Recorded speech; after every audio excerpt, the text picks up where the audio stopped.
Okay, we're in book 4, and it's got David and Goliath on the front.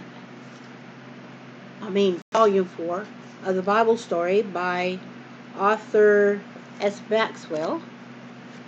And this story is, I don't know, I just like it.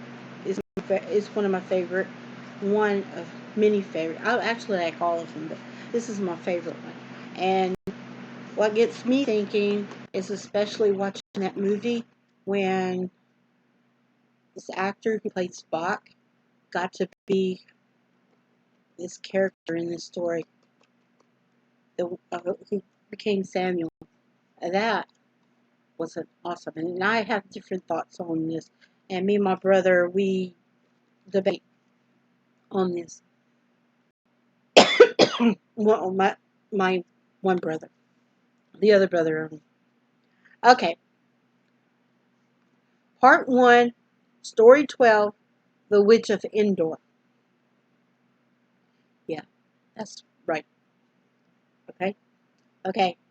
One reason why Saul stopped searching for David is because the Philistines were invading the land again.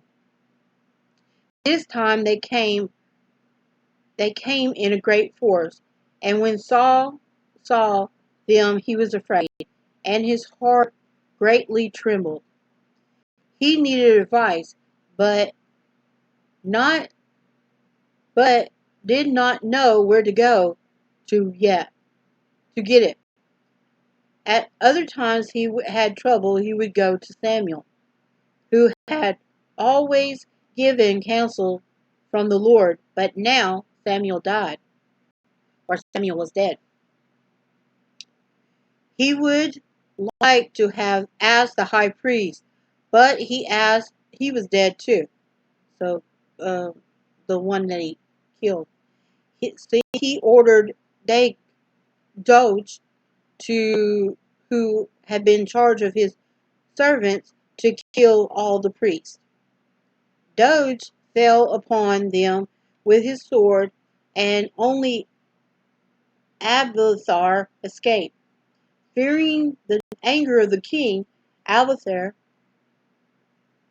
had now fled to David for refuge.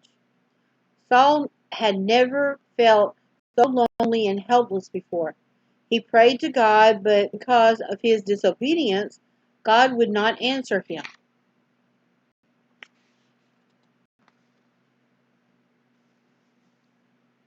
As the Philistines drew near, he became desperate. At last, he decided to go to a witch and ask her for help. It was the worst thing he could have done.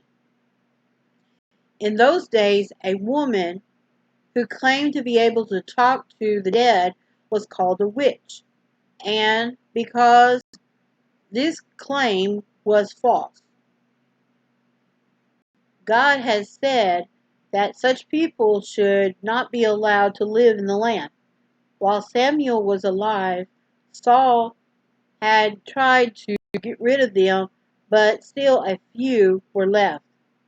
Learning that one of these women lived in a place called Endor, the king disguised himself as in common clothes, and with 2 friends went to visit her.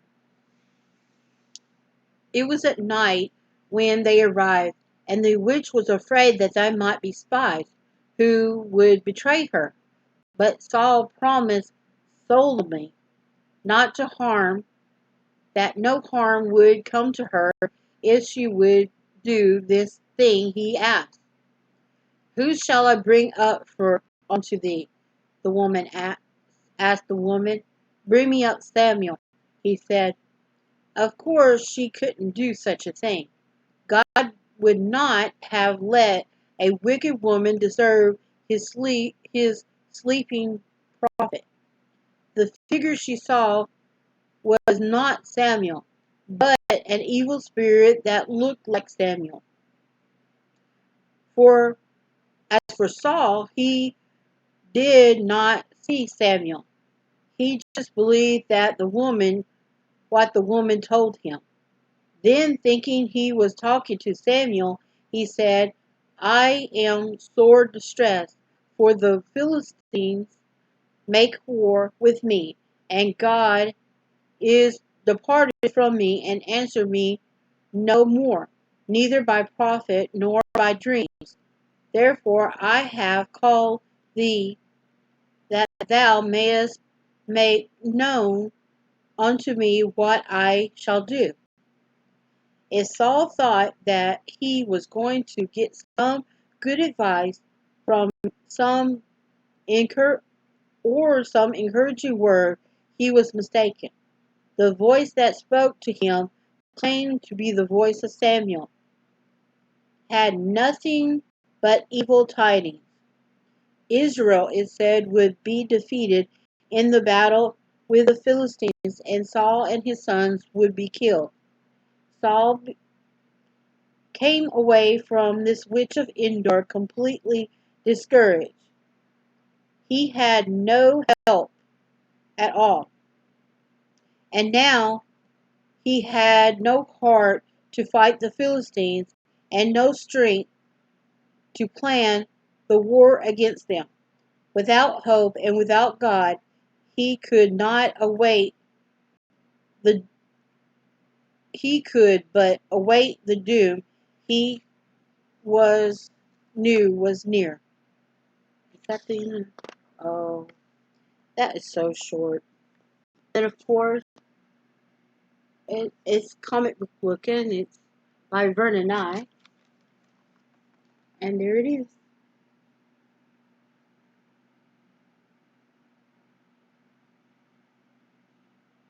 But me and my brother, we'd be thinking, okay, and then it's got a caption here.